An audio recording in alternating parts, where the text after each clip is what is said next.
이제 이 내용은 이제 창세기에 있는 내용이니까 잘 아시죠? 이렇게 요셉이 이제 국무총리가 돼서 애굽의 총리가 돼서 이제 흉년이 들었을 때 가나안에 있던 자기를 죽이려 했던 그 형들이 와서 이제 양식을 구할 때 그 자기를 나타내면서 날 때 이제 형들이 두려워했죠. 왜냐하면 이제 요셉이 원수를 갚을까봐.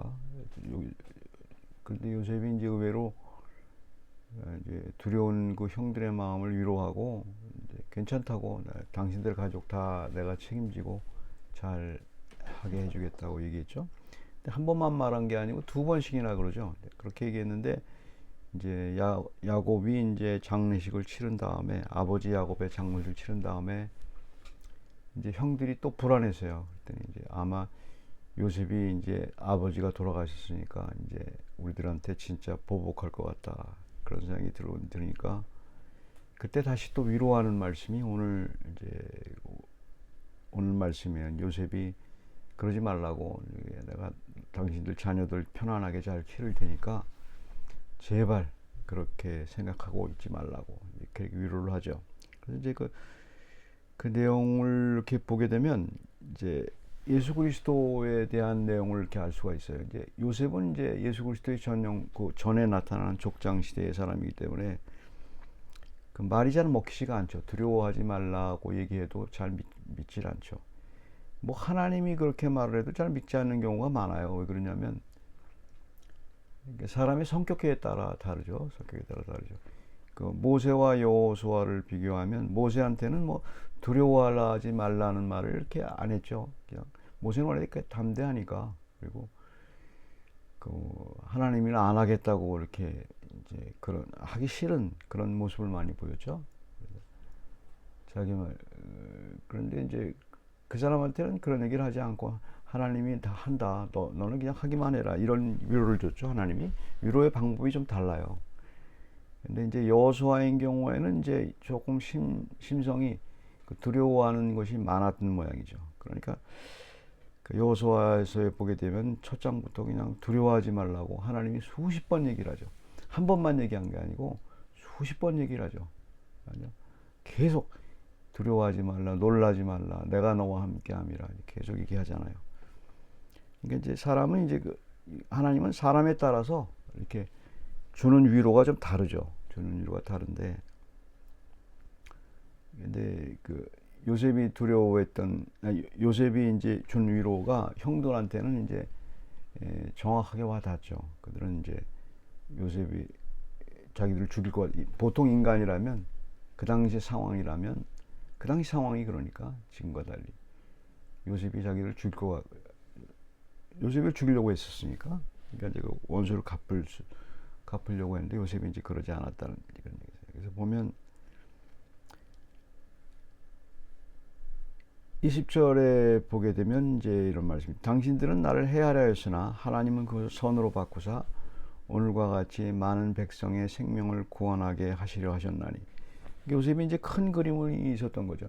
요셉이 만약에 그 팔리지 않고 국무총리가 요셉의 국무총리가 되지 않았으면 그 가나안 땅에 있는 자기 형과 그 아버지는 죽었을 거예요. 왜냐하면 그 요셉이 그 애굽의 총리가 되지 않았으면 애굽은 그냥 멸망했을 거고, 그 다음에 흉년이 들었을 때 다 죽었을 거고, 그 다음에 그 당시 이스라엘 백성의 초창기 이스라엘 백성이 70여 명이 되는 그쪽 그 사람들도 다 죽었을 거고, 그러니까 이스라엘 민족 자체가 사라졌을 거 아니에요. 그러니까 하나님이 이제 그거를 이제 요셉에게 보여준 거죠. 그러니까 계시라는 게 그거예요. 그러니까 계시라는 게 내가 구원받았다는 사실에 대한 것을 확 알게 해주는 거예요. 하나님의 말씀은. 그러니까 몰라요, 다른 사람들은. 그러니까 이제 그 상황에 대해서 이제 그걸 분명히 알려주는 게 요셉이 이제 그걸 아는 거죠. 아, 이게 내가 이렇게 된 게 내가 잘나서가 아니고 또 형들이 그렇게 한 게 형들이 나빠서가 아니고 나쁜 것도 물론 있죠. 인간의 죄악을 사용하시니까 그 민족을 자기와 자기 가족을 구원할 뿐만 아니라 유대인 전체를 구원하려는 하나님의 계획 속에 있었구나. 이걸 알았다는 게 중요해요. 이렇게 알았다는 게 중요하죠. 그러니까 이제 그 두렵다는 얘기는 이제 그걸 우리가 잘 모른다는 얘기예요. 그러니까 이제 우리 삶에서 하나님을 믿는 사람이잖아요. 그런데 이제 살다 보면 두려움이 많아요. 여러 가지 두려움이 있고, 뭐 어떻게 살아야 되는지도 막막하고 이렇게 두려움이 많잖아요. 근데 그 성경과 이제 하나님이 완벽하게 그 예수 그리스도 안에서 우리가 완벽하게 된다는 얘기는 어떤 얘기냐면 분명히 뜻이 있다는 걸 아는 거거든요. 무슨 구원의 목적이 있다는 걸 잘 몰라요. 확실하게 모르는데 분명히 하나님이 나를 사랑한다는 걸 아는 거예요. 고통 가운데서도. 그리고 모든 것이 합력해 선을 이룰 거를 아는 거예요. 내가 죽는다 할지라도 부활한다는 걸 아는 거예요. 그래서 그 상황이 확 와닿는 거예요. 그게 위로예요. 하나님의 말씀의 위로는 그냥 하나 집어넣으면 하나 빼고 이런 게 세상적인 어떤 그 동전 넣고 뺏는 그런 커피 머신 같은 그런 게 아니고, 내가 1파운드 넣으면 2파운드 넣으면은 커피가 딱 나오고, 이런 식으로 내가 고통 속에 있으니까 하나님 말씀을 이렇게 집중해서 노력하면은 하나님이 커피를 주듯이 나한테 위로를 딱 주고, 이런 게 아니라는 거예요. 물질도 마찬가지고. 그게 아니고 우리는 이미 구원받은 사람이에요. 그런데 이제 계속 이제 구원받고 완전히 잘 되는 복 받은 사람이에요. 그런데 그게 아닌 것 같거든요. 그리고 이제 세상에서 이제 막 오는 것들 상황이 완전히 저주받은 상황 같이 느껴질 때가 있단 말이에요. 그때 이제 그 하나님이 그 어떤 위로를 줘야 되는데 그게 막막한 거죠. 그러니까 사람에 따라서 달라요, 그게. 다르고 이제 그 다른 게 있죠. 그러니까 물론 이제 믿어야 됐겠죠. 근데 이게 뭐와 비슷하냐면 마태복음 28장 5절에 보게 되면 예수 그리스도가 십자가에 달려 돌아가셨을 때 사람들은 막연하게 알아요. 제자들과 여자들은 막연하게만 알았어요. 막연하게. 그러니까 하나님의 계시가 좀 막연해요. 어떨 때 보면은. 뭘 막연하게 알았냐면 예수 그리스도가 부활한다는 사실을 막연하게 알아요, 사람들은. 근데 분명히 몰라요, 뭔지 모른다. 모를 수밖에. 사탄도 몰랐으니까 예수 그리스도를 죽이면은 끝나는 줄 알았어요. 자기 세상이 되는 줄 알았는데 하나님의 지혜죠. 부활을 시켰단 말이에요. 근데 그런 식의 부활이라는 건 상상도 못했던 거예요. 자기가 하게 되면 부활이 끝날 줄 알았는데 사탄은. 근데 부활했단 말이에요. 근데 그 부활했을 때 이제 그 부활을 그 여자들이 그 이제 향품을 받으려고 이제 그 무덤에 갔잖아요. 여자들이. 28절 5절에 마태복음 28장 5절에 보면 그 무덤 앞에서 이제 예수님이 나타났단 말이에요. 그러니까 그때 이제 두려워 떨었단 말이에요. 이제 여자들이. 그 두려우면 여러 가지 복합적인 감정이 있죠.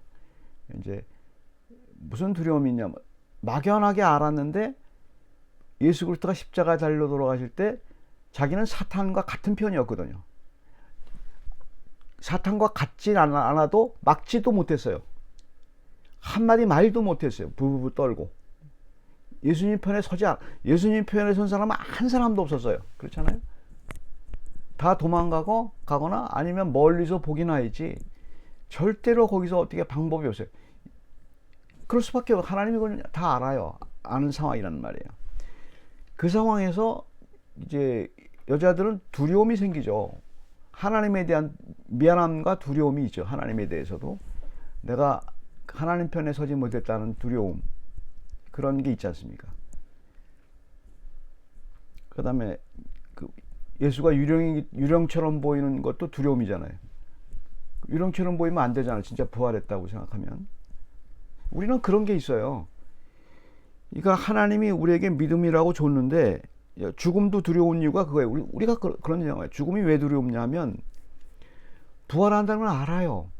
그리고 예수님과 같이 몸과 같이 부활한다는 걸 아는데도 그게 와닿지 않아요. 감정이 그게 불안하단 말이에요. 불안하고 두렵단 말이에요. 그다음에 그것뿐만 아니고 우리 삶에서 여러 가지 그 힘든 상황이 벌어졌을 때, 죽을 것 같은 상황이 벌어졌을 때 두렵다고요. 아무리 믿음 있는 자라 할지라도 두려울 수밖에 없어요.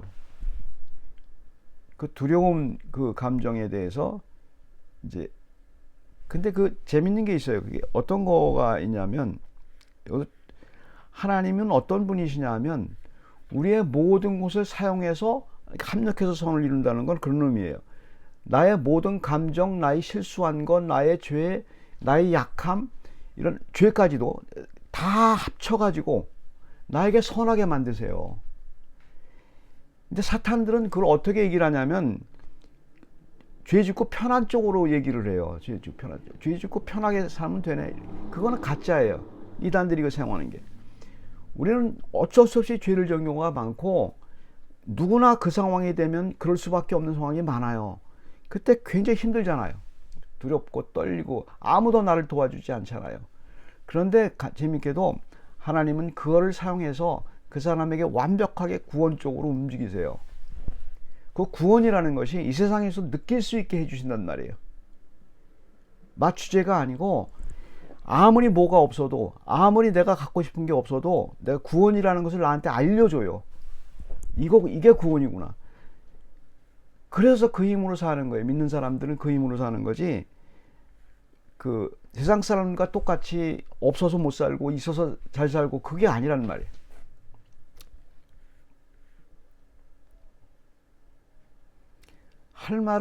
정말 할 말은 너무 많아요. 한국 교회에 대해서 너무 많은데 한 사람도 그 말을 하는 사람이 없어서 참 고통스러워요.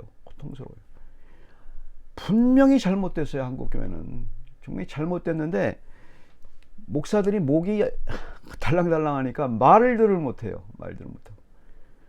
또 그냥 그 시류를 따라가기도 하고. 그러니까 교인들한테 뭐를 가르쳐 주냐면 커피 머신을 가르쳐 줘요. 커피 머신. 1파운드 집어넣으면 커피 나와. 너 1파운드씩 기도하면 그 커피 나와. 1파운드씩 교회 봉사 열심히 하면 그거 나와. 이런 식으로 가르쳐요. 그렇게 배운다고. 그러니까 전혀 말씀은 신경 안 써요. 그 말씀은 신경 안 써요. 교회에 나와서 말씀은 퍼포먼스만 좋은데 그냥 멋있게 재밌게 약장사가 약 팔듯이 말하면 되는 거예요. 아니면 지식을 자랑하거나 그러면 되는 거예요. 아, 머리가 마사지가 잘 됐다. 그러고 가는 거예요. 말씀이 사라진 거예요, 지금. 그러니까 교회가 2단 비슷해. 지금 우리나라의 교회는 2단이에요, 2단. 거의 2단 비슷하다고. 그런데 아무도 그 말을 안 해요, 아무도. 한 사람도 그 말을 하는 사람을 들어본 적이 없어요. 저만 이상한 사람, 저렇게 말하면 아마 제가 유명한 사람이면 저를 2단으로 몰았을 거예요. 왜? 그렇게 해야 지들이 사니까. 답답해요.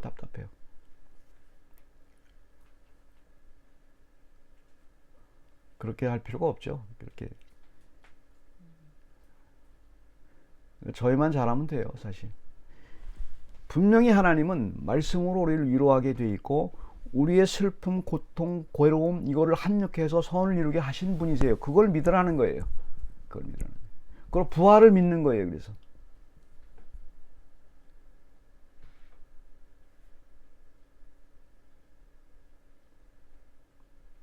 그러니까 한국 교회도 사람들에게 샤머니즘이 들어간 게 그 개똥밭에 굴러도 이승이 났다. 뭐 이런 생각이에요. 그러니까 천국 건 나중에 가면 되고 그냥 여기서 천국이라는 건 이미 이 세상에 있는 거예요.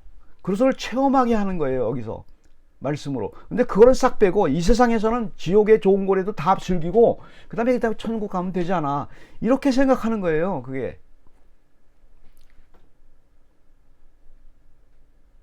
기도하겠습니다. 사랑의 하나님, 주께서 저희들을 다 구원시키시고 하나님 나라로 인도하시고 천국으로 인도한다는 사실을 저희가 굳게 믿습니다.